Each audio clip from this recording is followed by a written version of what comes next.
Quelques signes indiquant la présence d'une malédiction. Mais je ne veux pas que vous vous attardiez trop là-dessus pour ne pas vous effrayer, d'accord? Parce que certaines personnes pourraient être stressées, pourraient avoir peur. Il faut qu'il y ait plusieurs de ces signes dans ta vie pour qu'il y ait vraiment une malédiction, n'est-ce pas? Mais chez certaines personnes, c'est le cas. Maintenant, le premier signe, des effondrements mentaux ou émotionnels. Qu'est-ce que la foi? La foi, c'est la stabilité. La foi, c'est la stabilité, parce que tu es debout sur un rocher solide qui ne bouge pas. Ces effondrements révèlent autre chose, des doutes, des peurs, des inquiétudes, des angoisses. Donc, lorsque de tels effondrements se produisent, il peut y avoir la présence de ces murs invisibles dans ta vie. Deuxièmement, des maladies chroniques ou des maladies récurrentes.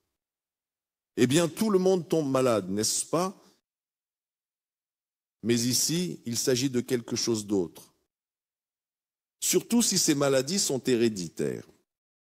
Troisièmement, la stérilité ou une tendance à l'accouchement prématuré, les naissances prématurées et d'autres problèmes féminins similaires, des fausses couches spontanées, 1, 2, 3, 4, ou des problèmes de cycle menstruel persistants. Numéro 4, des effondrements dans le mariage ou la famille, de l'éloignement. Chaque famille a des problèmes. Chaque église a des problèmes. Le problème ne réside pas dans les problèmes eux-mêmes. Le problème, c'est que lorsqu'il y a des problèmes, ils doivent être résolus et nous devons nous mettre dans cette dynamique. Mais il y a des personnes qui sont prises dans un tel cycle, tout simplement, à chaque fois, elles traversent la même chose. L'autre chose, c'est l'insuffisance financière constante ou la pauvreté permanente. Je parle de pauvreté permanente. Tout le monde peut traverser, surtout dans un pays comme la Bulgarie, n'est-ce pas? Des moments de pauvreté et de manque. Mais lorsque cela devient permanent, et surtout dans la famille, il y a quelque chose qui ne va pas. Il y a un blocage quelque part. J'ai même vu des gens qui gagnent beaucoup d'argent et qui ont constamment des dettes. Ils disent que c'est comme si quelqu'un prenait cet argent et qui disparaissait. À peine recevons-nous l'argent, il se passe quelque chose. La voiture tombe en panne, etc. et l'argent s'en va. Quelqu'un tombe malade et l'argent s'en va. Le voleur vient pour voler, tuer et détruire. Cela signifie qu'il y a une porte ouverte quelque part. Numéro 6, tendance aux accidents et aux incidents malheureux. Parfois, on m'appelle et on me dit « Mon fils a eu 3 ou 4 accidents de voiture où il s'est cassé la jambe 3 ou 4 fois. » Il se passe toujours quelque chose. Il peut y avoir une raison spirituelle, pas seulement physique. Et lorsque cette cause spirituelle est éliminée, ta vie peut changer. Dieu a des solutions pour ces choses.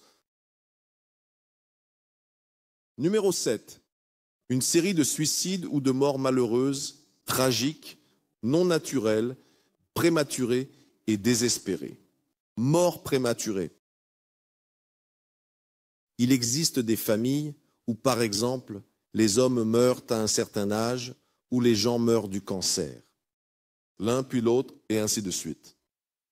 Ou des suicides, comme il en a été question ici. Si tu as déjà pensé à te suicider, à te donner la mort, ou si tu en as eu l'envie ou que tu as planifié une telle chose, sache que ce n'est ni normal ni naturel. On ne peut pas commettre un meurtre ou un suicide tout seul, car c'est le diable qui est le meurtrier de l'homme. Donc chaque fois qu'il s'agit du meurtre d'un être humain, je ne parle pas par exemple de tuer une poule, n'est-ce pas? Ce n'est pas de cela qu'il s'agit. Il s'agit d'un être humain. Il y a une différence entre tuer un homme et tuer un animal. Quand il s'agit d'un être humain, le diable est toujours impliqué, car c'est lui le meurtrier de l'homme. Rien que le fait que cette pensée te vienne à l'esprit, tu dois savoir que cela vient du diable. Elle peut sembler très justifiée. Cela n'a aucune importance. Il est menteur, voleur, meurtrier, destructeur et à la fin accusateur. Ici, j'ai ajouté encore quelque chose. Une série de défaites. La défaite est un signe. Échec. Défaite. Dieu ne nous a pas créés pour l'échec et la défaite. Comme le dit la parole, être la queue et non la tête. Vous souvenez-vous de ce que dit le chapitre 28 à propos des bénédictions? Je ferai de toi la tête et non la queue. Quelle est la différence entre la tête et la queue? La tête guide, la queue suit.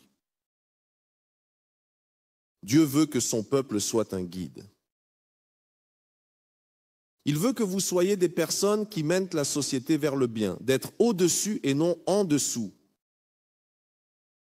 Voyez-vous, être en dessous n'est pas la volonté de Dieu, ni une humiliation constante.